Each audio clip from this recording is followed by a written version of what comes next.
Let's see if you can recognize this punctuation mark. Should I go on? Okay, so you know what this is, right?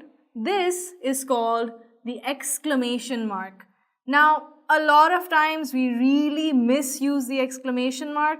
For example, in this thing that I wrote, this is not the way we use exclamation marks. Now, although we tend to use it more than one time, a single exclamation mark will do the job just fine.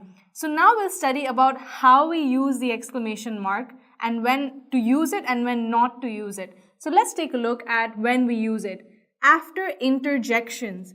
Now, what are interjections? They're basically words that show emotion. So these could include words like bravo, hooray, oh, or something like oh my goodness. So all of these words are interjections. Whenever we have an interjection in a sentence, we follow it up with an exclamation mark. Let's take a look. Hooray, I won.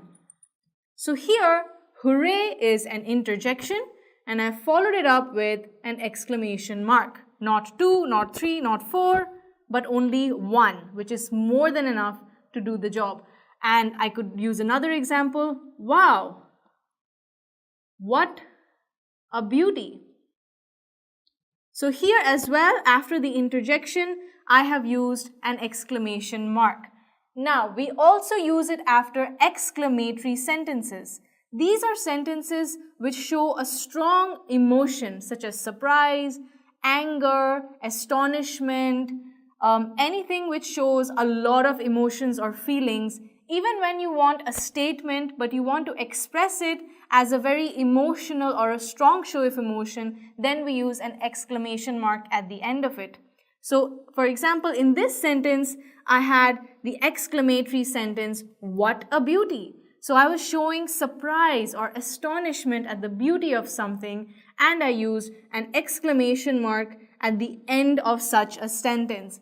Now, another way we could identify such sentences is that they will sometimes begin with a WH word. So, what a beautiful day, how wonderful, etc. So, at the end of such sentences, we place an exclamation mark.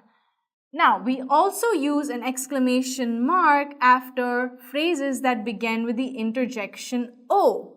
But we don't place the exclamatory mark just after O. Rather, we place it after the noun that comes after the word O. So here we have, oh God, exclamation mark, hear my prayers.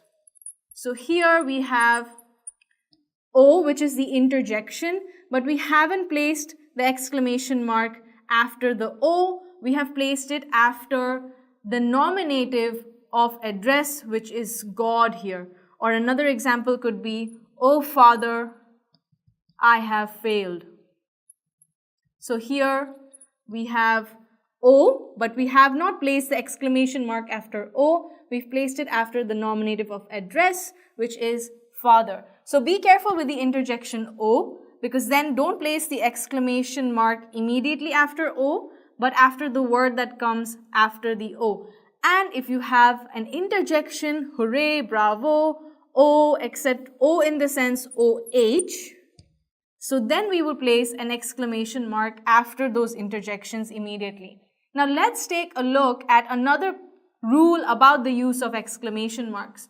We do not use a comma or a full stop after an exclamation mark, even if that exclamation mark happens to come within direct quotation marks. So let's take a look at an example. She said, what a day. So here I am placing the exclamation mark within my quotation marks because it is part of the direct speech, which is what a day. And what a day is an exclamatory sentence like we've already seen before. So it should come within the quotation marks, not after it. Okay? So now that we're clear about this, we also have to understand that we will not place a full stop after the exclamation mark, neither will we place a comma after it. So had I changed the sentence to read, What a day, she said. You can clearly see that I have only used an exclamation mark to end my direct speech. I have not placed a comma, I have not placed a full stop after the exclamation mark. So remember, when you use an exclamation mark, and even if it is within direct quotation marks, then you do not use a comma or a full stop after it. So this was all about how we use the exclamation mark.